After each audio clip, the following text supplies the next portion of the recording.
Hey guys, welcome back. You'll notice that the audio is good from the outset this time. We apologize for backup audio issues last time, but we are here. We are ready for a great podcast.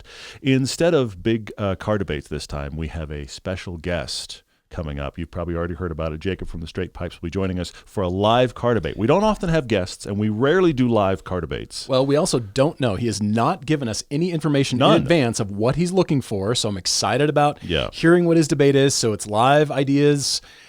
We don't know. No idea where it's going. Apparently sold everything and wants to buy something different, and we'll get the full story. He's sold some stuff. Apparently that's a YouTube plague right now. But anyway, so we're going to dive into other things. First off, you had van news? I have van news. I never have van news. Rarely does anybody have van news, but Mercedes does.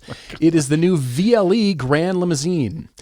I want to start off by saying Mercedes has claimed this is not a van. I point out that it's already in your acronym, VLE. This is the VLE series. You're already calling it a van with the letter V. Doesn't that have slidey side doors? And it does have slidey side doors. Okay. So just I think it's a van. The rest of the world thinks it's a van. Yes. But what I find most interesting is they're calling it a Grand Limousine, so much so they had to make a top 10 list of why it's a Grand Limousine and the benefits to sell the world on the van. I mean, we already know it's a luxurious van. See the slidey side doors? Slidey side doors, and it's got nice the back beautiful seats and the amenities and the new AI-powered MBUX system and all of the upgrades, and it's going to be the optimal transport, not just high-end hotels shuttling their guests from airport to hotel, but they have seen a market here. They obviously kind of already own that market, and they want to be the go-to van. Okay, yeah, all right. I won't read all of these to you. I don't want to inundate you with van news, but we do think it's very cool. It's an EV, by the way, a full EV van with an 800-volt charging system, highly flexible seating for up to 8 people. Not only do they mention the manual roll and go, they mention the remote seat ballet. I'm sorry? Yes, it is in their what? Their top 10 reasons the new VLE redefines the Grand Limousine. Sure. The newly developed seats, the MBUX experience, superior ride, more than 700 kilometers of range, apparently, on this 800-volt technology. Extraordinary interior experience. Extraordinary. And I'm all about it. I mean, here we go. Here's the instrument panel. I also thought that Mercedes was one of the first car companies to admit that glass screens do not define luxury, but here they are in their most luxurious Grand Limousine, putting a giant screen across the front. I don't understand how you can legitimately even build this and say it's not a van. Everything about the center console is a van. It's a van. Everything about this is a van. It's a van. I guess it's because Volkswagen didn't do well with the ID Buzz. They thought they would say this isn't a van. Look, we've said it before. Nothing out minivan's a minivan. If you're going to transport a bunch of people, make it van-shaped. And people love vans. Vans are cool. And make it, just embrace even the if van. they're not cool, that is what transports a bunch of people. Exactly. Come with us on our pilgrimage trip. We take you around in a van. Not because it's the best car to drive on the Autobahn, but because that's how you transport lots of people. It's a van. We're fighting upstream here. Big time. Mercedes isn't being honest with themselves. Just, it's a van. It's a luxurious van. Like, hey, everybody, we made the world's most luxurious van. Buy it. It's going to be awesome. And everybody's like, sweet, cool, new EV van. And that's the big news. It's EV, VLE. It's V is the first letter of the name of the van. Couldn't agree with you more. Van. Yes. Also, if it's supposed to be that thing for hotels, this makes all the sense in the world. Yeah. And what will guests say? Hey, we'll take the van. Yes. We'll pick you up. And what do we watch for? Watch for the Grand Limousine at the airport. What is that? Yeah. Hello, sir. We'll pick you up in the van. Yeah. Would you like to schedule the van? You know what we have? We have a van for you. There you go. If you need to go to the airport, we have a van. Glad we fixed that. If you want to read the entire list for yourself, go to the Mercedes news portal and you can read how the VLE is a true shapeshifter. What is going on? The marketing speak is it's Stop. endlessly fun. A new era of distinctive design. I can't stop. Please stop. I'm going to move on. In fact, I'm going to force you to stop by moving on. Here's my bit of news. Porsche news. This is not our photo. This is actually a photo you'll see quite branded with Motor One, because I read this on Motor One, even though it was mentioned other places. So apparently, the new CEO of Porsche has driven the electric update of the Cayman, the electric 718, and said it's very, very good. The reason I bring this up is because I feel like every week right now, there is some bit of news about what Porsche is going to do. And literally on the same day, On the same day, I have read Article 1 that said, here is how much money Porsche is losing this year while they write down all of their EV investments. And on another article on the same day, here's how much the current Porsche CEO thinks the new 718 Cayman is actually great in EV form. Here's how much money we lost. Here's how great our new upcoming products are that lost us all the money. Had the potential could both of those things be true? Theoretically. But what I find fascinating is, look, a new Cayman Boxster of some point is coming. It's probably going to have multiple drivetrains. I don't think Porsche is going to take all of that engineering and just put it in the garbage. I think electric, whatever they've learned here, is going to exist in cars. But clearly what's not going to exist is the conversation that was going on for a while, and we've talked about it ad nauseum, won't go too far, but the fact that Porsche was just kind of going to go an all-electric lineup except for upper levels of the 911. Sure. Clearly that's not happening anymore. And you and I have said for the longest time, and I think you actually were the first to say it, and that is we want all the manufacturers to make all the things. Yeah. Just create options, create choice. There's nothing wrong with an EV. There's nothing wrong with a hybrid. There's nothing wrong with an ICE. They've all got pros and cons. Let's have all of the above available. But I'm very curious. Look, I will say it. As much as I don't want an electric Cayman, I can't wait to drive one.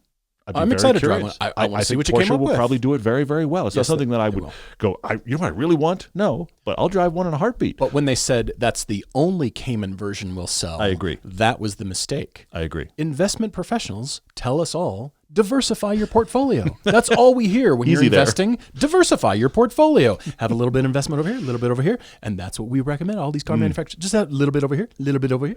We just make all the things.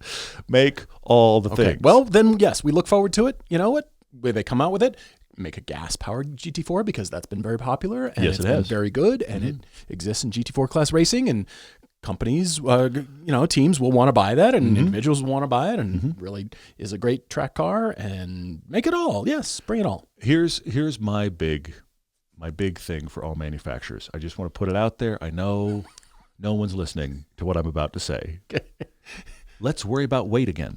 Yes. I don't care who you are. I don't care what you make. Stress the scale. Okay? I'm not fat shaming people. I'm fat shaming cars. Okay? All right? Especially vans. Let me read you more about the van. No more about the van. Unmatched comfort and versatility. Let's please move on to Jacob, our friend up in Canada from Straight Pipes, and we'll get him on the call now. We're adding FCP Euro as our partners and supporters for both Everyday Driver and Hooked on Driving. For nearly 40 years, FCP Euro has been an industry-leading supplier of genuine, original equipment and OEM parts and performance upgrades for European cars. That means BMW, Audi, Volkswagen, Mini, Mercedes, Volvo, Porsche, and even Saab. Paul, you have to call your brother-in-law and tell him FCP Euro is the place because, as I just said, even Saab. We're putting it in the ad. Anyway. They offer a lifetime replacement guarantee on everything, including consumables like brake pads, wiper blades, and even oil filters. Buy a replacement, send back the old one, and receive a credit for the full amount. For your Saab! Plus, FCP Euro offers free economy shipping on orders over $49 and a 90-day hassle-free return policy for new, unused, and uninstalled parts. So visit FCP Euro today for more than 300,000 parts ready to ship for your European car and your Saab. FCPEuro.com. So here he is, Jacob from Straight Pipes. It's really Jacob, or that's the other thing that happens, right? That's the other way you go by it? Okay, so yes. You guys already know him. You've probably already watched Jacob and Yuri's work with Straight Pipes, but we heard that Jacob is selling everything and has no idea what to get. It's a fire and both sale, you right? and I were like, now wait a minute, this is what we do. So Jacob, thanks for joining us, man. Yeah, welcome, man. Thanks for reaching out, and funny enough, I did have one of my subscribers say that I should be on the show for this, so here I am. Even better. Awesome. I love that. Thanks for being with us. When was the last time we saw you in person? I think it was SEMA in Vegas 2 or 3 years ago. Sounds right. I think it was even longer than that, but it was SEMA in Vegas. Okay, cool. COVID, I blocked out memories of COVID. Maybe it was before exactly. or after. I can't remember, but anyway. Yeah. Threw us all off for sure. Glad to have you on. We're definitely don't see you guys enough. For sure. We're eager to hear the story about, explain to everybody watching how you came to decide to sell everything, and what's the current update to your fleet, and what are you looking for? We want to hear it all. Apparently, by the way, this is the thing you and I missed. Apparently, we missed the memo. The memo that came around earlier this year was all YouTubers are supposed to sell everything. I guess. And so it's the running joke. I didn't get that memo. Not everybody is, but apparently that was the running joke. So anyway, join us, Jacob, and tell us what the story is. Okay, so you guys know how YouTube and thumbnails work. So sold everything. Yes. I didn't sell everything, I know. but buying a car on YouTube is very exciting. Selling a car isn't. So I had sold cars over the last year, and I was like, you know what? I didn't really explain why I sold all these cars. And I'm like, I'll just make one video explaining why I sold or got rid of a bunch of cars at the same time, because I got rid of my E55 AMG wagon and everyone was shocked. And I don't blame them, because I kind of expected to keep that car for a while. And that's kind of what spurred this whole thing. So we can start off with the E55 if you guys want. Please, yeah. So I imported that car from Japan. It was left-hand drive. I sought it out. It was, one of my dream cars. Again, YouTube thumbnail, but genuinely dream car. The attainable version of that, because when I started doing this whole car review YouTube thing, Yuri and I got to drive I think it was a 2018 E63 AMG wagon. I was like, holy crap. Sold. Like, Yeah, this love is, I didn't even know this existed. I'm like, this is it. This is the top. Like, how does it get better than this? And so when my son was born, I got Mercedes to actually give me a loaner E63 wagon for a month so I could take him home from the hospital. I love it. And then cool. I was like, you know what? Now it's time to buy one. Well, it turns out I don't have $200,000. So what I do have is $20,000 or $25,000. See, this is actual YouTube math here. This is how it actually works. Keep going. Exactly. So what can I get that's a Mercedes AMG wagon for $20,000, $25,000, $30,000? And so I was looking at the E63s, but they sort of have head bolt issues in that generation that I was looking at. I was like, I don't really want to get into that with the 6.2 naturally aspirated, although it sounds really good. Did my research, and turns out the E55 with the 5.4 supercharge is very reliable and takes to modifications well, which I did not do too many because I was terrified of the German reliability stuff.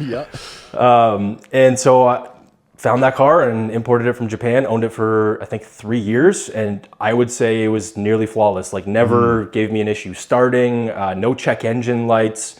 The not flawless part is that it had leaks, as any old German car would. Sure. And I spent thousands of dollars at the Mercedes dealer and European service department fixing the leaks, because I'm not one of those people that can't live with a little bit of, a little puddle under the car. Sure. And I could have left it, as most people do, but, oh, the rear main seal's leaking. Well, it turns out, let's do the input shaft on the transmission. Let's do literally every single gasket. We did the oil filter housing gasket. Perfect. We did everything. Love it. Did it get solved? Yeah, but no more leaks. It got solved. No more leaks. I just want to hear good news. Good news, everyone. For at least a few days. And so solved. Because I did all that stuff, I was like, I'll just keep this car for, forever, for a long time, because now I've solved all the issues, right? A friend of a friend is like, hey, I watched Jacob's video. I didn't know this at the time, and I'm interested in buying one of those. My friend, hey, is your car for sale? I'm like, well, no, but What do you have a price in mind? Yeah. How much money you got? Exactly. Key. Yeah. So I genuinely did not intend to sell that vehicle. It's not like I bought it and I sold it for YouTube. It's not that. I promise. It's just like, hey, I got this offer, and I literally told the guy, send me an offer I can't refuse. He did that. Wow. And I didn't refuse. Okay. And that's it. All right. Good for you. So, but what's in your garage now? And I guess also, if I'm understanding correctly, it's that Mercedes leaving that creates the vacuum. Exactly. Which is going to be the vehicle that we'll talk about replacing. So currently, I've got Terminator Cobra. Love it. Excellent. Black This one, is what you like and I this. don't have. We We don't need have props. really good die-cast versions of our own cars. We need props. Missed opportunity. Sorry, I keep going. have a bunch more at the side if you can't see, but I tried to buy all my old cars that I've owned. Not all of them, but the ones that really stand out on eBay, like the die-cast versions. Love it. Oh, that's Okay. a great idea. We've got demonstration models. Yeah, I totally didn't do this. And then I got a C5 Corvette as my drift car, track car. Got it. Do the colors match what's currently in the garage? The colors are true. This is close enough. Okay. Mine is mine is that old man champagne beige, like that pewter. This is like a nice silver. Pewter. Pewter is the perfect descriptive word there. Awesome. That's excellent. Like it. Got it. Oh. Yeah. It will not be pewter. Spoiler alert, I will be wrapping that car within the next... I need 20 degrees of Celsius temperature. Understood. Before that car gets wrapped. Okay. Got it. But those two are in the garage. That's the fun cars. And then the daily currently is 2018 F-150 5-liter Coyote. And that's it. Sure. Okay. So has the Mercedes left? Yes. Wow. As of, I think, 2 weeks ago. I'm sorry, but I do understand the Thank story. you. I do see how that comes together. But you had your time with it, and like we always say, you don't have to hate a car to be done with it. You just have to like the dollars coming in, I guess. Yeah.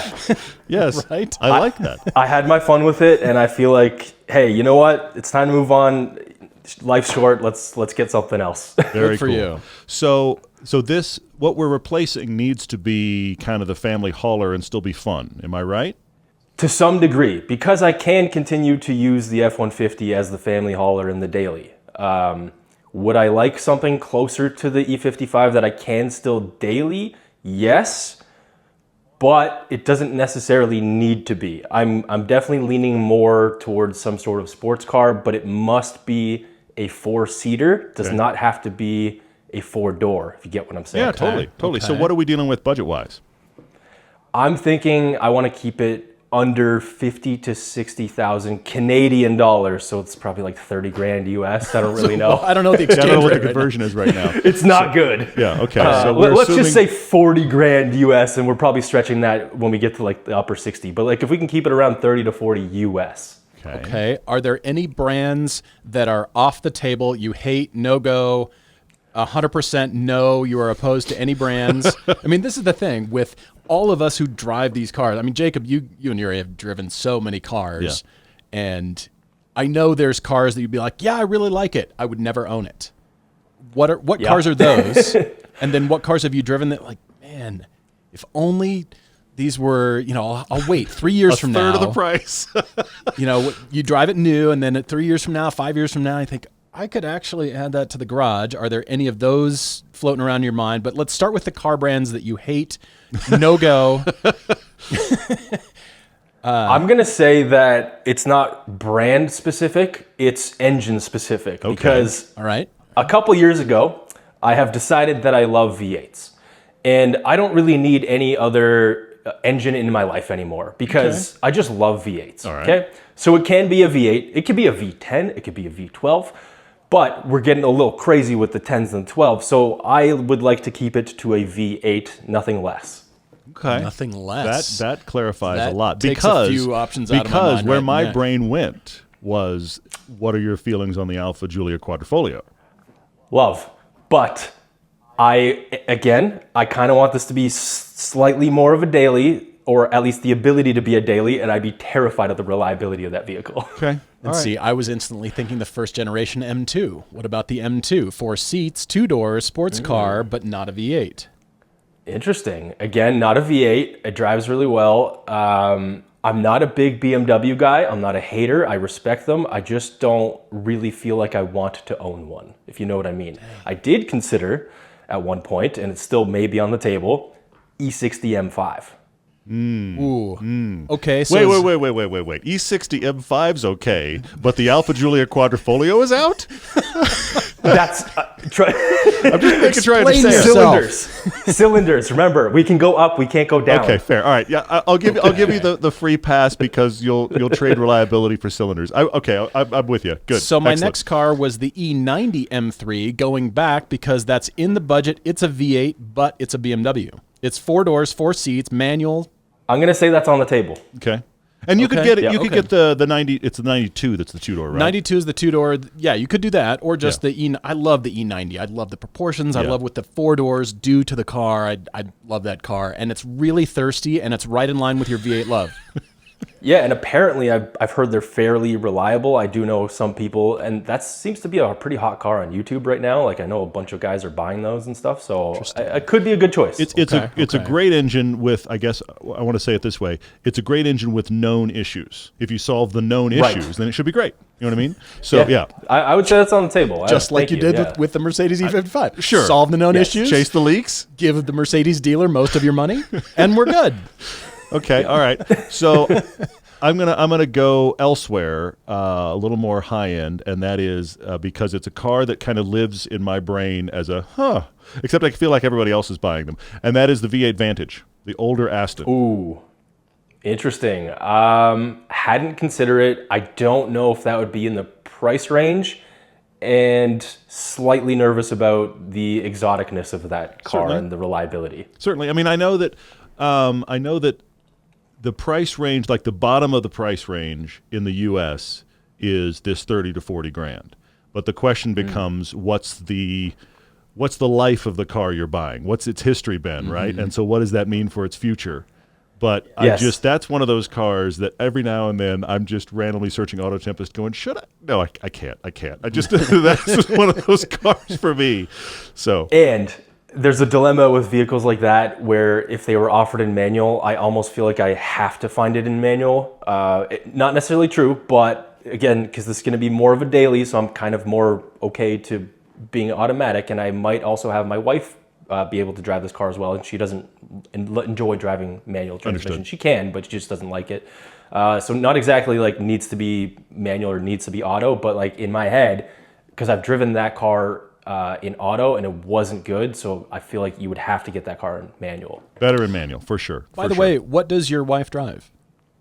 That is currently a secret that hasn't been revealed because it was just updated a month ago. Okay, all right. So I can tell you guys after this call. Okay, I don't want to scoop anything. So this takes my brain to V8 F-Type. Ooh, no back seats. True. Sorry. Yeah, no back seats. Yeah. Yes. Well, technically the Aston doesn't either. I guess I failed twice there, didn't I? Yeah. Oh yeah, that's right. Sorry, I thought the Aston for some reason. No, the DB9 does. Well, the Vantage does not. Sorry, I got off. That's not wrong, but he's got the pickup. True. For the family holiday. Yes, but he's got the cars that don't actually take 4 people already in the garage. So we're trying to be in 4 people. That's why. Yeah, the Cobra does, and I do genuinely drive my son to school in it in the summer, but that's why I want a car like that I can take my wife and son in. Totally understand. Okay, Jacob, Lexus IS 500. Oh, okay. V8. Driven that car. 4 doors, 4 seats. The interface sucks, but the V8 is superb. We like the V8. Probably reliable. They're not new, so the price has come down. I'm suggesting this without knowing the prices and having not looked, but I would imagine it's a squeeze somewhere into your budget. So IS 500. So let's just talk about Lexus in general right now because that's a good one. I've owned an ISF, and I feel like the IS 500 is a worse version of that. I can see that. Okay. I can see how you got there. All right. Because it's F light. You know what I mean? Sure. Yeah. Okay. Yeah, it's F. I guess the color around the F wasn't there or something. It was F without the purple or something. Without the good badge? That's funny. Yeah. The engine, obviously great. No issues there.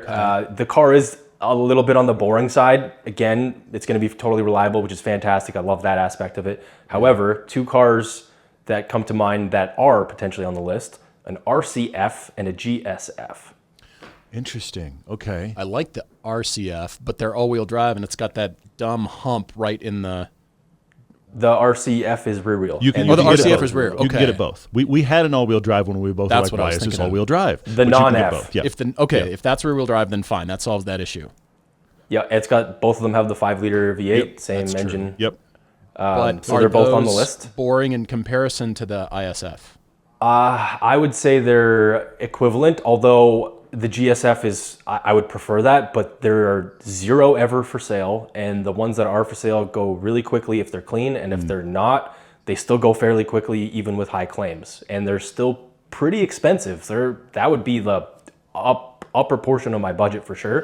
RCFs, probably about 10 grand cheaper and much more readily available. How far out of your budget are the early LC 500s? very far. Okay, I'm just curious. That's a good one. Love that car. Love that car. That's a future. Yeah. We're gonna wait for that one to come down a little. Because I feel like here in the U.S. we're seeing them around 50, aren't we? 50 U.S., 50,000 U.S. So I was just, that's kind of the floor of those, and I start to feel like more people are going, wait a minute, they're that price now? So that's why I asked. Okay, so I'm going to spin the other way back towards your BMW recommendation, and a car that apparently I'm contractually obligated to mention. You know where I'm going, don't you? I know exactly. The Chevy SS. Thank you. Okay, again, here's a funny one. I know I'm wearing a Texas shirt. We never got the Chevy SS in Canada. Okay. So you can't find them here. Well, but what's the option to come down and take one back? Is it even an option? I believe I can do that. I have never seen an SS locally. I've seen them in the States, and I was like, oh, wow, this is a great car. Yeah. But I've never driven one. Don't feel like I really need to because the idea of it already, everything works. It's LS3 manual or can be had manual. Yep. Yeah, that would be on the list if I can find one. Because here's the thing: the way they are in the you have to get Magna Ride. The way they are in the U.S., the manuals are in the 30s all day long. Pardon me, the autos are in the 30s all day long. The manuals start at about 40 and go up. So that's where they upper live. range of the budget for the manual. Yeah, and here's the thing: we've driven them both. It's a very solid car in an auto. It's more interesting in the manual for sure. So we've certainly had people on the podcast before where that car it fits. Plus, they don't want manual. We're like, well, Chevy SS and you're done. It is the better car in the manual, but man, it's still good either way. All right, if we're going there, Pontiac GTO, because those are cheaper.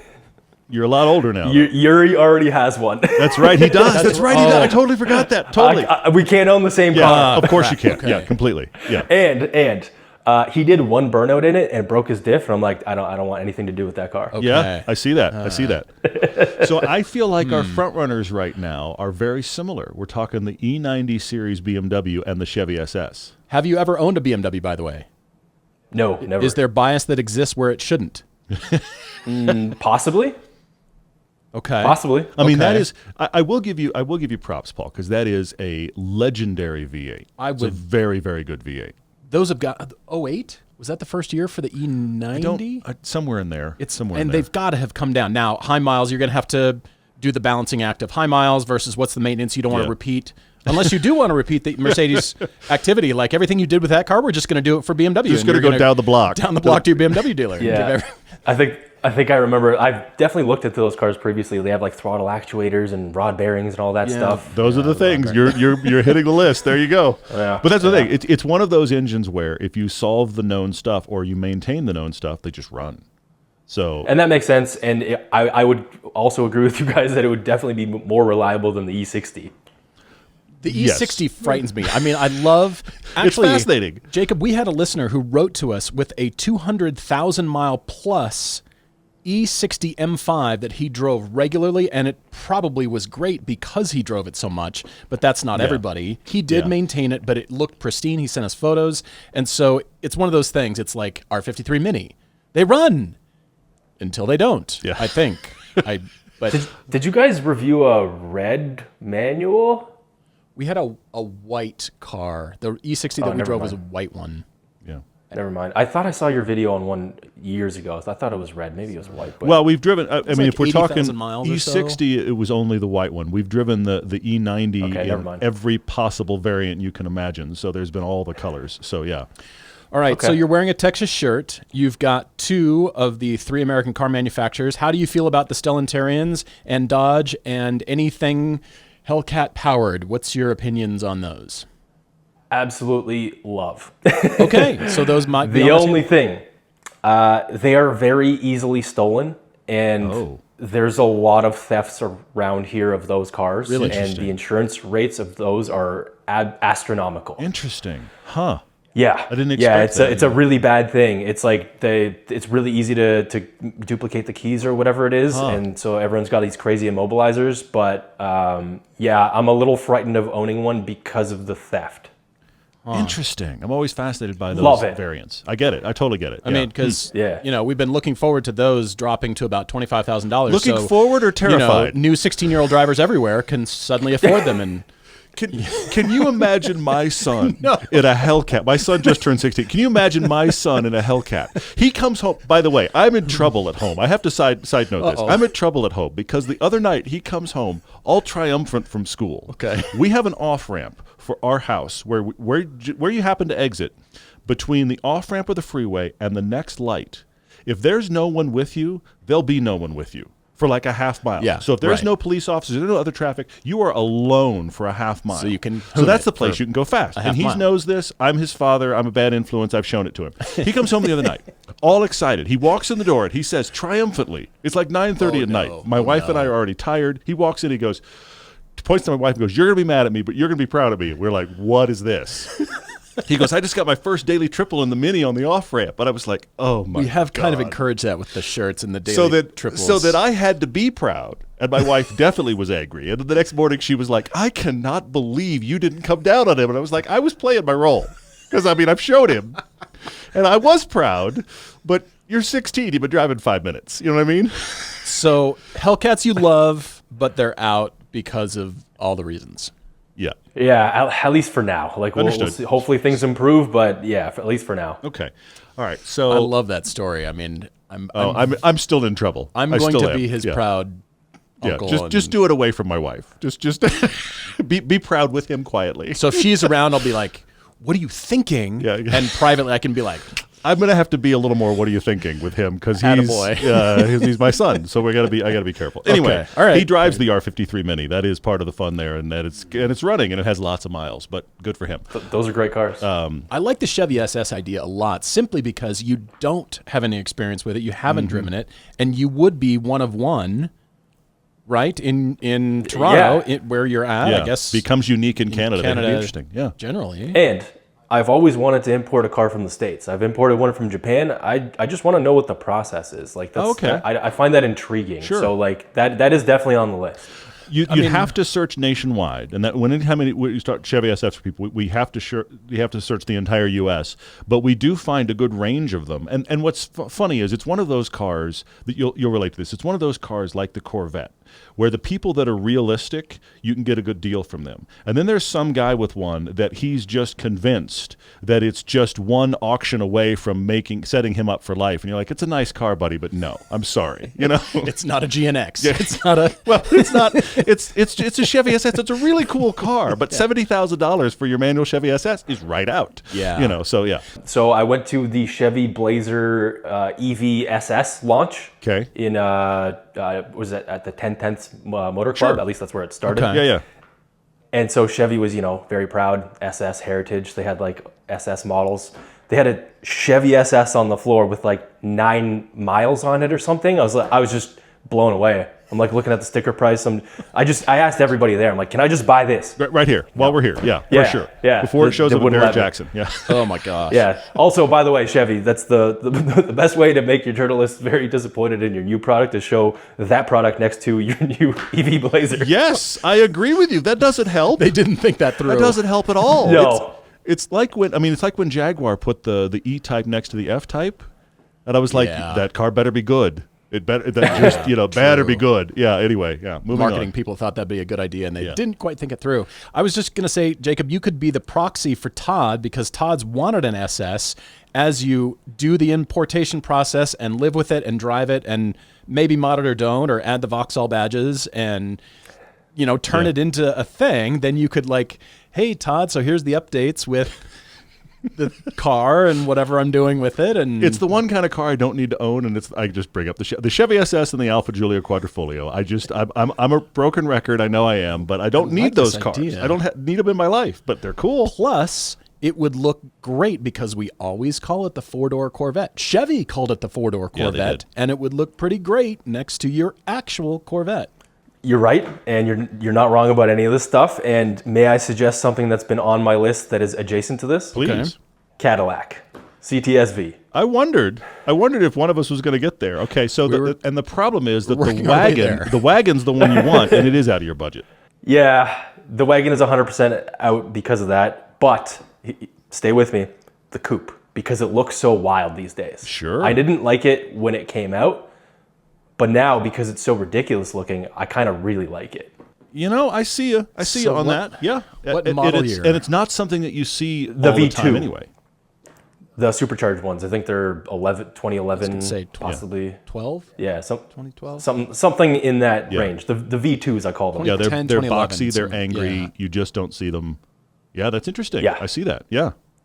Yeah. So also, sedan, that would be the practical, reasonable choice. But coupe, just because it has back seats and it's my 2-seater. It's like I get my C6 Z06 back that I sold in this fire sale. And so now I get to fit my family in it. Yeah, I get that. True. I totally get that. One slight drawback that is solvable, and that is the Q system, that old Cadillac nasty haptic Q system on this. It was so, this, it was so nasty. And I've got a buddy actually who's looking for one of these Cadillacs. And I've suggested the Blackwings, and he's like, yeah. He even looked at the Blackwing engine-powered CT6 that was short-lived for 2019, and they built a small handful of those. Then that engine graduated and is now in the Blackwings. But he's like, I don't care about the Q system. I'm going to rip it out and install something completely different. So that could be, if it really bugs you, or you could just learn to live with it. Tear out the interior the minute he buys it. That's terrifying. Because you may be surprised by this, but I actually don't really care about the interiors. I buy cars for engines. Okay. Hey, that's how we ended up at E60. That's how we got there. True. That's exactly how we got there. We're chasing an engine. Everything doesn't matter. It doesn't matter. But that car is brilliant. That V10 is brilliant when it runs. Brilliant. It's just terrifying. You know what? We have another story. There was a guy that wrote us. This was not that long ago. The guy that wrote us that lives, if memory serves, I think it was either San Diego or L.A. And he and his girlfriend bought an E60 in Northern California. And his headspace legitimately was, we're going to fly up and drive it home and hope it works. Wasn't that the high mileage one? Maybe it was. The Maybe it was the same guy. But he's enough of a mechanic. He was like, let's just give it a shot. Which I was like, that is the perfect owner for that car. The let's just give it a shot headspace. I don't know if that's you, Jacob, but I just. But he's also just driven it, and it runs. I would love to do that. Like that's one of my dream type things to do. But just with the time wise and things, sure. I just maybe one day. But with a young son, I don't want to spend an extra day finding a mechanic in the middle of, wherever, Idaho. Totally. I get that. I totally get that. You have to wait until he's 12 and 14, and then it's a father-son trip where he's excited to be there. That's the key. Exactly. I've done that. That's pretty awesome. That's good. Then, if you wait till then, Hellcats will be super cheap. True. Then you could go to Florida for the world's worst Hellcat, and that is absolutely a video, because the cheap Hellcat out of Florida, I don't think you want. World's worst Hellcat. We bought it for $8,000. Yes. And it runs, and holy crap. Me and my son took it home. We're making up content right now as we sit here. We're all doing it together. It's good. So have we accomplished anything here yet? Yeah. No, the BMW is on the list. It wasn't before. It is. Okay. All right, good. And I just asked because, there's always I wouldn't actually own it. Good to drive, good for other people to own. And I feel that way about a lot of cars, but actually project yourself owning it. Could you do it?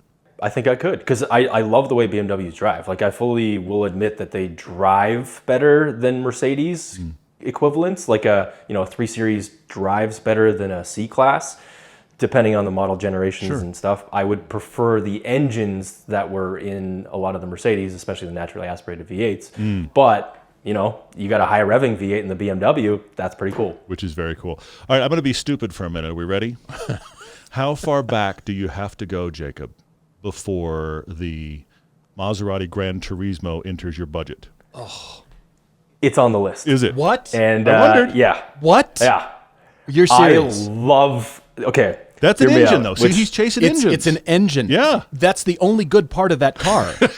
No, two things. The styling. The styling, the styling is great.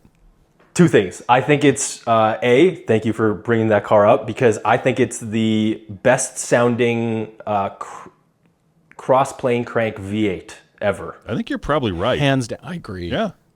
Okay, good. Yeah. Thank you. Oh. And I do think it's one of the best looking coupes ever as well. So wait a minute. So why not that car then? If we're going to be stupid. It's high up on that list, okay? Which is pretty crazy. And people, when they commented, you should get, not a single person commented that car, which is also makes me think, I'm like, oh, that's probably a good car to get. Yeah. I am a little bit scared of the maintenance. I've done a lot of research, and apparently they're not that bad.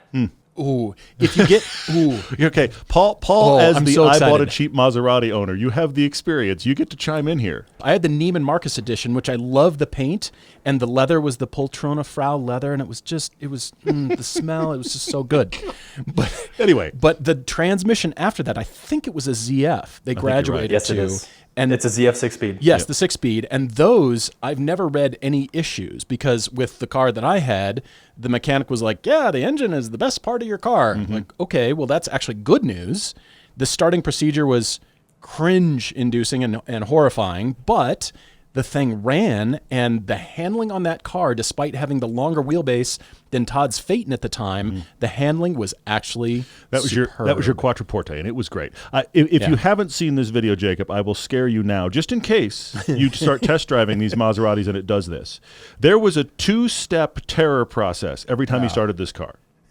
He would hit the start button, and it would already think just long enough that you'd be like, that's not going to go, is it? And then it would spin, and it would spin too long. Yeah. It would just, you're like, this isn't going to fire, is it? And then it would fire. So you had like 2 moments of sheer terror, and then the car was started, and then the engine sounded so brilliant. 2 moments of, and this is really Italian. It ran in spite of you. Yes. But the GT, Yeah. that is Gran Turismo. that is a solid. I didn't think you'd take that bait as well. Because I see all the pieces. I see how we get there for you. And it's not a YouTube car. Like, nobody wants this car. So, like, values of them are actually, like, pretty okay. Like, obviously, it's a Maserati, holds no value Exactly. from new to used. But, like, no YouTuber wants them. So, the only person, which obviously I'll give a shout out, I'm sure there's others, but, like, Matt Armstrong basically started his channel rebuilding one. Sure. But obviously I don't want to go to those lengths or anything like that. I want a nice one, and I've looked at nice ones. And so an MC is where I would really want to be, and that is the upper range of that budget for sure. There were no real engine changes, or just some styling changes, because we never got the MC Stradale, like the real MC Stradale. Sure. But the MC is definitely on the list. This is exciting. I think the styling is still really quite nice. Some real nice subtleties on that car, and the V8's great. It sounds great. It's a V8 that makes you ache for the noise, just like the Jag, just like the Aston. It just hits you. Jacob's got a great engine through line here. Now, once we landed on that track, I see it. I do, for sure. Plus, Cadillacs are powered like by I said. Ferraris now, and so there's a through line there. So, okay. Hey, that's why those two right now, and honestly, they're all pretty. But I would say the Maserati and the CTS-V are top, because those are the ones I had in my head already. Interesting. So, okay, genuine question here, because what we do on this show is we give people drive homework. Will you drive all of these before, or will you just pick one from afar and just sniper shot it? Good question. So I told you briefly through text, I actually, once I land on a car, typically ones that I've bought that I own, I haven't actually driven before I buy them. So, our job is to review cars and drive everything. Sure. For some reason, when I buy cars, I'll take that one, and I'll buy it online, and never having driven that car or sat in it ever. Then it shows up and you go, huh. Yeah. And somehow it's actually worked out really well. Good. That's awesome. I love it. I did that with my Phaeton, and it was simultaneously amazing and terrifying to buy a car that way. They're pulling it off the truck. There it is. That's the one I bought. Yeah. Paid the money. So I would like to drive them this time. I'm going to say yes. Okay? All right. Yeah. Well, look, I hope you keep us very informed. I know you'll keep your audience informed, but I hope you keep us very informed where you land, because this is fascinating. We don't do very many live car debates, but it's awesome to have you on to do it, and we're thrilled that you could join us. And with it, we caught you just in that area of where am I going, and we had some similar thoughts. It's even better. We did. I love that it aligned. I love that you suggested Maserati. I love that you're thinking Maserati. You can learn a few Italian words and, sing an aria and, include that in your next video. I don't know that we all go into Maserati quite like you do, but I do understand. It's It's right the whole here. thing. Yeah. It's me. I'll get there. I'll definitely need the. If I go the BMW route, I have to paint the M stripes in the grill, right? Yes, and of course. If I get the Maserati route, I have to do the Italian flag in the grill, right? Yes. See. Exactly. I mean, it's meant to be. It's perfect. I love it. It's great stuff. This is great. Well, stuff. thank you guys so much. I really appreciate it. It's good to catch up with you guys as well. Absolutely. Good to Thanks see for you, being man. on, man. Really cool. Griot's Garage is our official car care partner and one of the first ever sponsors of our show. They don't just make great car care products, they want you to get out and drive. Griot's is a family-owned company, and they've been a part of every one of our road trips. We always take speed shine on every shoot, helping us spot clean cars in a moment's notice. Griot's foaming glass cleaner is the quickest and best way we've ever found to get windows clean before a big day of driving. Griot's is always releasing new and improved products, like their updated wash bucket too. Plus, all of Griot's liquid products are 100% guaranteed and made right here in the U.S. The Griot's folks are always happy to answer any questions you have and make sure you get the right product and the right results. So get the best quality car care products out there from a company that has always supported this show. Our audience can always get at least 10% off by using the code DRIVER10 at griotsgarage.com. Tons of announcements coming up for both Everyday Driver and Hooked on Driving, starting with HOD March 21st and 22nd. That is a weekend, Saturday, Sunday, Ozark Spring Speed Fest at Ozarks International Raceway. So Todd and I will be there. We're going to go check out Ozarks International Raceway. Heard it's cool. We've heard it's amazing, very technical, very demanding on drivers, but also really rewarding. And it's a 4-mile long track. I'm actually really excited to go there, yeah. That's March 21, 22. Then coming up March 28, 29, also a Saturday, Sunday at Laguna Seca. That is a 103 decibel day. So we expect a great crowd there. Yes. Go to Hooked on Driving right now to hookedondriving.com to register for that. Also, with the Midwest region for Hooked on Driving is Hedge Hollow. That is the March Madness kickoff. It's out in Adrian, Missouri. And so you can go to hookedondriving.com to find the March 28, 29 event at Hedge Hollow, which is also great track. We were there last June. Yeah, that is that guy's private racetrack. Yeah, for sure. Which is amazing that he's opened it up to Hooked on Driving and a few others. So that'll be really cool. That'll be happening. You and I won't be there, but Chance will be. Chance is going to be on a photography adventure actually all weekend there. So that'll be really cool. Also, it is still coming, and I'm actually not overselling. There's only a little bit of space left. I'm shocked by how much our COTA event is selling out. It's almost sold out, May 30th and 31st. That is the weekend after Memorial Day, obviously Austin, Texas. Come get on Circuit of the Americas with us. It's going to be a fantastic couple of days. We're figuring out, we're probably going to do a podcast while we're there. We're going to be on track some. There's a lot of cool cars coming. There's a lot of people coming. I'm kind of astounded by the scale of this event. It's going to be so much fun. So please come. We'd love to have you there. Even if you just want to come and just be on the property and watch and say hello, we'd love that. It happened a lot last year. Yeah. We welcome it. Yeah. Again, podcast probably Saturday night. And I think we're down to one space on Pilgrimage. I didn't look this morning. I didn't look this morning, but I think we're down to one space on Pilgrimage. Wow. So if you want to go, and if you want to go and bring a spouse, we might be able to make that work. But as far as like car availability, I think it's one space left. So please reach out. There will be a wait list for that, it looks like, and that's amazing to me. August 2nd through 9th of this year. It is our most expanded pilgrimage trip. Cool tourist days on either end. Awesome. Drive day in the middle for road tour through the wine country of Germany. The first time I heard that, I was like, the what? But there's a really nice. It's very Riesling. Cool. It's technically more white wine. Do not order the red wine in Germany. It's a little sour. I wouldn't order any of the above. It's not my thing. But it is a very cool region, I have to admit. So it'll be very cool. We're going to go to Berncastle Quays and 2 days at Spa, 1 day at the Ring. You need to come with us. It's going to be a phenomenal trip. Since you're listening to us, you'll end up shopping for your next car. And when you do, you need Autotempest.com. Any car, anywhere, at any price. AutoTempest searches all the major car listing sites on the web, local or nationwide. And AutoTempest has recently added price history for every car listed, so you can see how prices are trending and know if you found a good deal. You can also create search alerts and lists of saved searches, so you can find your perfect spec even easier the next time. Search on any device, in your browser, or as an app for Apple or Android. New, used, or unexpected, AutoTempest is how we search for cars. Go to Autotempest.com/everyday so they know we sent you. Autotempest, all the cars, one search.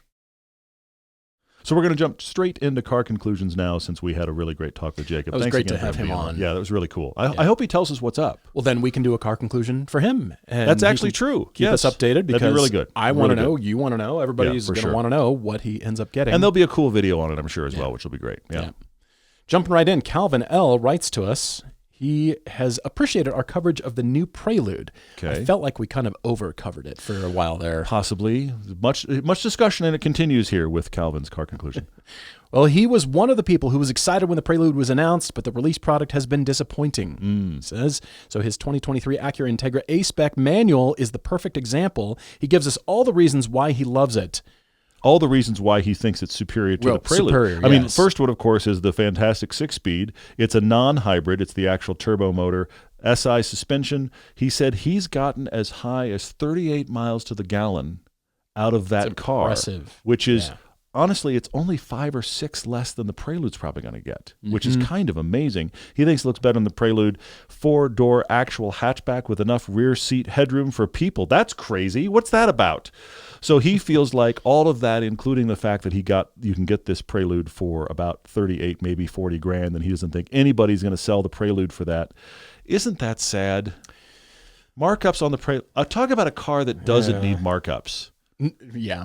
I mean, any car doesn't need markup, but all cars do not need markups. Yes, you're right. Across the board, it should not exist. Cars should not need markups. But as far as cars that are already suffering, like kick it when it's down, we're going to mark it up to 60 grand. No, seriously, I'm putting it out there right now. For all of the ups and downs of the Prelude, I'm going to tell you right now, if you paid 60 grand for the Prelude, you made the wrong decision. Wrong call. Funny, Calvin, because I thought that was your fun car, but he writes, the current fun car is a dramatic departure from his previous Mustangs, R53 Mini. I just associate R53 with you. Apparently, I just need to get R53 on my T-shirts at all times, yes.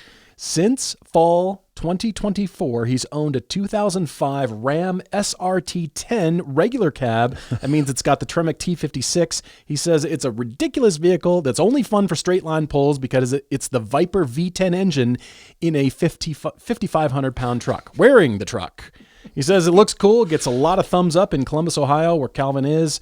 It's also a mid-2000s Mopar product, which means only 60,000 miles parts are wearing out. He had the transmission in and out to replace the slave cylinder, which broke because it's plastic, because it's Mopar. Plastic slave cylinder on the transmission. Sure. That's going to be great. It's going to be fine. Yeah. At least it's simple, he writes. So that's the fun car. It's such a strange. The car conclusion is the truck. The Integra, well, that's your fun. Wait, no, that's just the daily. That's actually not the conclusion. That's the argument against the Prelude, because we got to talk about the truck. I love that, Calvin. Thanks for that. Colin C. writes to us, who has been a patron and has been on many trips with us. Yeah, we had him on a few of our Utah adventures for sure, yeah. Thank you for writing, Colin. Yeah. In 2019, he bought his wife a Volkswagen Passat TDI. Okay. They love that great MPG. But then they visited the in-laws on a trip from Ohio to southern Utah, and on the drive down, the car slowly started to overheat. He didn't think of anything of it because of the heater core failure. He says it's a common failure for Passat TDIs of the time, but you know what? Just keep driving. They traveled. Here's the thing. He mentions later that they traveled in this Passat with enough tools to do the known things. This is you and your family. I applaud the boldness here, by the way. Anyway, onward. Just take the tools. So when he arrived in southern Utah, he took it to a Volkswagen dealership in St. George. It was diagnosed as the thermostat and the head gasket failure. Doing the repairs would cost $6,000. Sourcing a replacement engine would cost over $8,000. And so they decided to limp back home. So wait a minute. They did. So you have a thermostat issue and a failed head gasket. You know what we're going to do? We're going to drive back to Ohio in this car. You limped it home. I am kind of astonished that worked, but bravo. Okay. Once they got back home, the overheating Passat, they got it through the Rockies. That's amazing. They bought a 2023 Volkswagen Arteon in Kingfisher Blue Metallic with 7,000 miles, and they paid $33,000. MSRP was $50,000. That's a really, really good buy. You said you found an Auto Tempest. Your wife had always kind of liked them. You found a great version. The Arteon's cool, actually. Well, now the Arteon is side by side with the Saab 9.3 Turbo X wagon in the garage. Oh, we're selling. How are we selling Saabs? How is this a thing that's happening? I don't know. It started with my brother-in-law. Yeah, I know. FCP Euro has Saab parts. I still can't believe it, but it's true. Great news. Yep. Colin wasn't expecting to buy 2 cars in 2025, but that was the year of cars. So he's driving the Saab 9.3 Turbo X-Wagon daily, and he's trying to sell his 03 BMW Z4 manual to fund the restoration of the Saab. His Z4 is in really good shape. If you want a Z4, you should buy Colin's because it's really good. And then now they've got the Arteon, which is cool. Colin, Europe got the wagon Arteon. And whenever I saw that, I went, oh, that's the one that... We see them, and they look great. That's what Volkswagen should have brought to the U.S. to make the Arteon palatable to the U.S. market. That one and the G70 wagon. Yes. We see both of them every time we go to Europe. Again, space still left. Every time we go to Europe, we see the G70 Genesis wagon and the Arteon wagon. And we also see the base, cool. What is it, the CLA Mercedes wagon? Yes. All three of those, I'm like, why on earth aren't they selling those in the U.S.? They're so cool. Yeah. I think that model would have lasted longer because the Arteon kind of came and went, but you got one.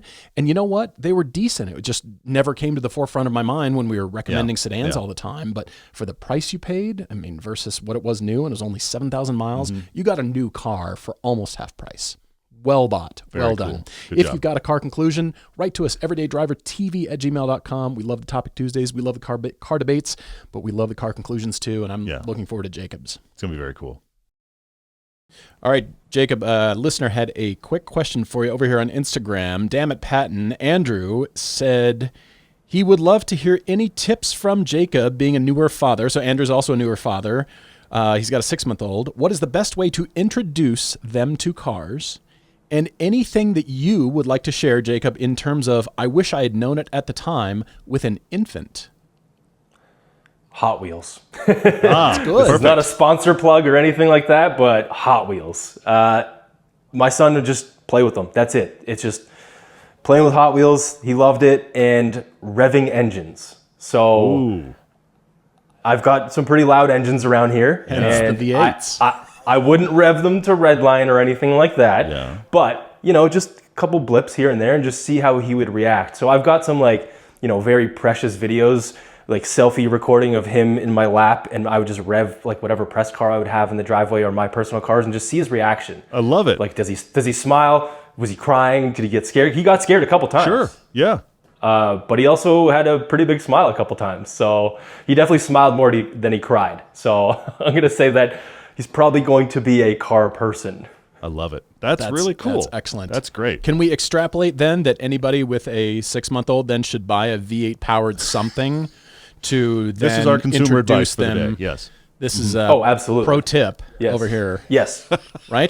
Straight pipe, whatever V8 you get as well. Perfect. That's bound to be good for everyone's hearing, especially the infants. Yes. Excellent parenting advice. Awesome. Yes. No earmuffs. Just, it's gonna be you'll get used to it. Exactly. If nothing else, people really ought to get their parenting advice from us. I mean, clearly, I've proven that over and over and over. Yes. Oh, good. Exactly. Yeah. And I do want to say monster trucks as well. My son is obsessed with monster trucks. There you go. Yep. Good to know. Who doesn't like crushing cars, right? Perfect. With my son, we went straight from construction equipment to monster trucks. That was the transition. We eventually wound our way to small cars, but we started big. We worked there. We also got into construction equipment. No, this is all. It all makes sense. The paths. I love it. Fantastic. I love it. That's very cool. Well, thanks again. Thank you. All right, back to more good questions from you guys. I'm going to start with this one from the Bruce B. He sent it to us a couple ways. He's got a friend that drives around 25,000 miles a year at least, and regularly does a 300 to 350 mile round trip in a day. So would we tell him to get one of those upcoming EV deals we've been talking about, or should he just keep his 30 miles per gallon RAV4? What do you think? If you're doing 300-mile round trips in a day, here's my actual thought on this, Bruce. First off, is your friend prepared and willing to actually set up a decent charger in their house? Like actually wire up, spend the money, get a good charger in the house, because that is key. I actually just helped a friend of mine who's not a car guy, but he just got a Tesla Model 3 used. Got a pretty good deal on it. But He's what's still interesting liking is it? he is like, it's perfect for his commute. He's got a huge Los Angeles commute of a little over 100 miles. But here's the thing. We all know, we've all heard enough Tesla press to know that 100 miles should be no big deal. Oh, yeah. Okay? Yeah. But he barely makes it from his house to work because one of the directions of his commute is almost entirely uphill. Oh. So as a result, his used Model 3 has just enough range to get him safely to work going the uphill route. And then, of course, going downhill, he's got extra. So I'm just going to read in here, Bruce. I'm assuming right now that if you're saying 300 to 350 mile round trip, that means that we're talking 150 to 180 miles one way. Most any EV you can get will do that distance one way, no problem. Okay? But now you need a charger on that end. Because what's going to happen here is if he really wants to pull off a 350-mile round trip, he needs to probably get an EV that has a 400-mile range. Unless he wants to charge somewhere in the middle. So the best thing here is you go that 150 miles to wherever you are at the other end, and you charge it there, and you hop in at the end of the day, and you charge it at home, and you can go back and forth, never buy gas again. I love it for that. There's going to be some planning going on here. But again, EV deals coming off lease are coming, and I think it is a commuter solve. On Facebook, Preston St. Peter asks me what I think is the best-looking hatchback of all time. Ooh. And what makes a good-looking hatch. Okay. I just Googled it to make sure that I agree with myself. I think it's the Renault R5 Turbo. That is a cool-looking hatch. And I think it's hips, Preston. I think it's the really wide fender arches on a hatch make it look so awesome. You know, that's true of the clown shoe BMW, too. That's true. The Z3 BMW has hips as well, and it works. It works. On the hatch, that's what makes it this squatty thing. And I always love the R5 Turbo because the engine's in the back, and I just... Other things going on there, love that thing. And then now with Renault's new R5 Turbo, that Turbo 3E, which is spectacular looking, same thing, those boxy fenders in the back. It's good. It's the hatch with the boxes, more fenders, more wider. That's what makes it look so good. Fenders make it better. Dammy's writing in. He's been with us forever. Thank you, man. He said, excluding the obvious choices, he's making it hard on us, like the 86 and the Miata, what do we think are the most underrated back road driving sports car experiences available on the used market right now? So the cars that are good for a back road that are getting overlooked, real bargain, but they get forgotten. Keep in mind, Dammy, we kind of did this with our $8,000 car piece, but I'm going to bring up two.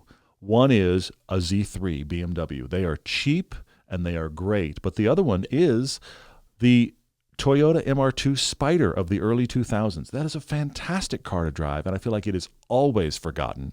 They aren't worth anything. You can get them cheap. They run, and the dynamics are really good. They're a little goofy looking inside and out, but they drive really well. I'm a big fan of those. That's good. Let's see. Jorge M. asks on Facebook, enthusiast logic question. It is the panic over gas prices edition question. Is now the perfect time to buy a gas-guzzling sporty car? Anytime is the perfect time to buy a gas-guzzling sporty car. Anytime.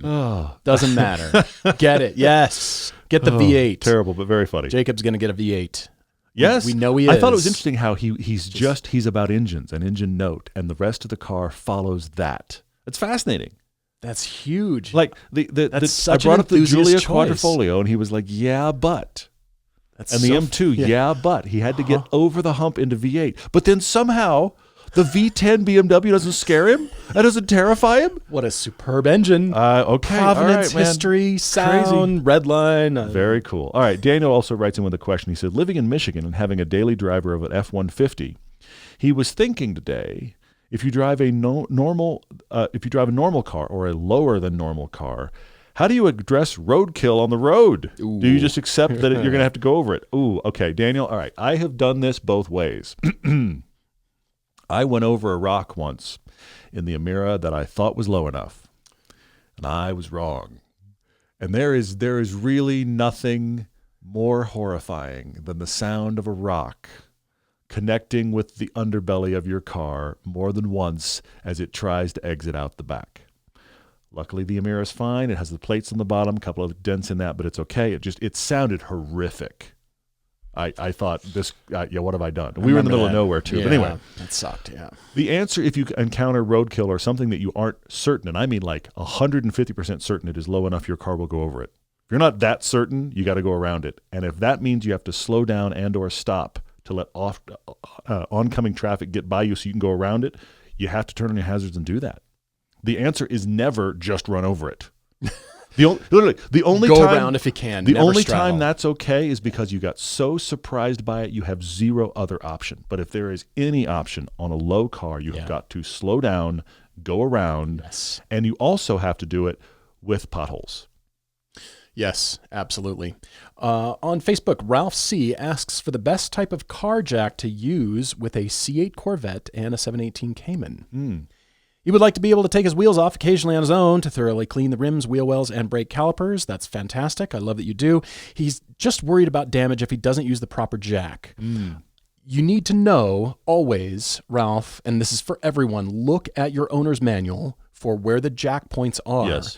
Do not look under and feel for a bolt and just assume, specifically because the C8 Corvette jack points are really far inboard. The Cayman is as well, but especially on the rear. And so what you have to do is get a jack that has the low lift point. So it's way down, but it also is an extender so you can get all the way to the back. Anytime you jack a car, use jack stands. I don't care. Yeah. People have said, well, I'll pin the jack, just use jack stands. Please use jack stands. That is just a hard and fast rule.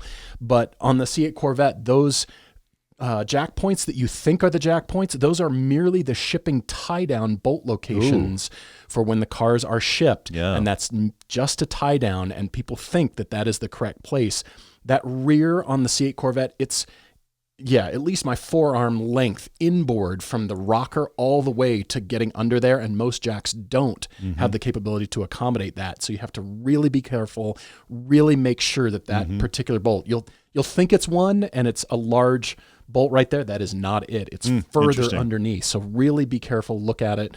And for the Cayman as well, they're far inboard because you don't want to catch the rocker or the hem, the seam of where the pan, the chassis is built. Great way to dent something using that. You can see people just don't care and they just go for it. And it doesn't even matter if you use a jack pad. So you got to find those points, use absolutely the pad.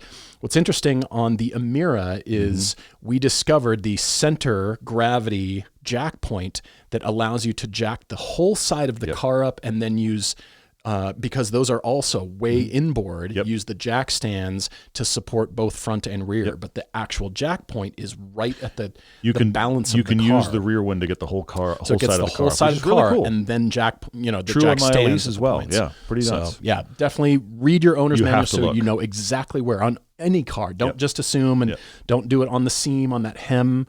The welded hem right there, don't even do that. So that's a good call. And be careful. Use jack stands anytime you're jacking a car. So there's no problem.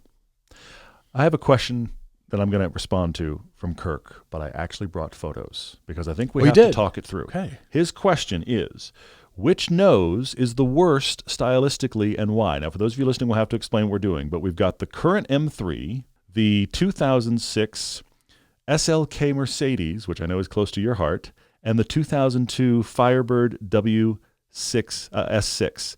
The current M3, which is as beaver teethed as you can get. It is full. I mean, and I even like it in this green, but that is amazing. Beaver teeth, everybody. There they are. We also have the 2006 SLK with the F1 front end. I love that nose, that F1 inspired. That's what he's asking about. Yeah, fantastic. And then we have the big, crazy Firebird that is vented. Let's just put it that way. There are many vents. Nostrils. There's lots of nostrils. This photo is actually of Jay Leno's car from his garage. Huge quad nostrils on the hood. Quad nostrils on the hood. I mean, like... Pigs don't have anything on this car, and then it's got extra little things that look like vents down by the fog lights. And I actually didn't purposely bring a photo with the lights popped up because somehow it gets worse. Oh, really? With the lights popped up, it's just like there's way too many boxy shapes on the nose. So anyway, those three. I'm gonna actually come here in defense of the Mercedes because I agree that this nose is odd.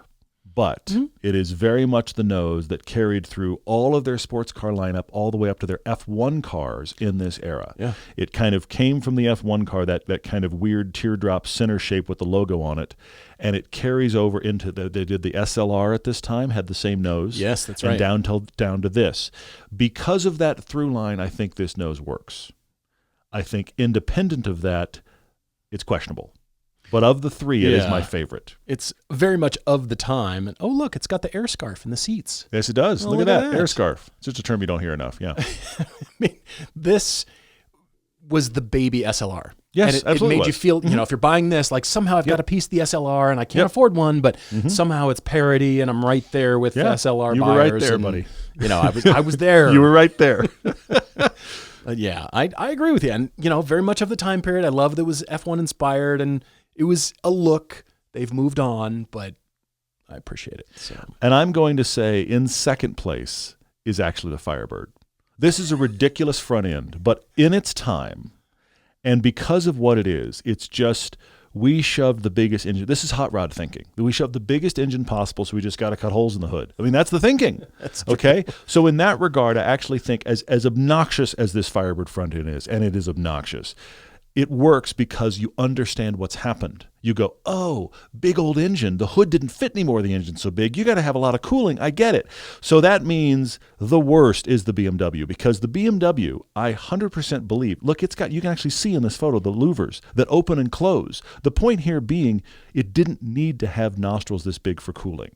This was a stylistic choice more than it was a cooling choice. You could have accomplished all the cooling this car does with a different front end design. So in that regard, I don't excuse it, and I think Beaver Teeth loses. And I hate to say it because every other angle on this car works. Yeah. But this nose is just, please make it stop. Cool car. Cool car, everyone.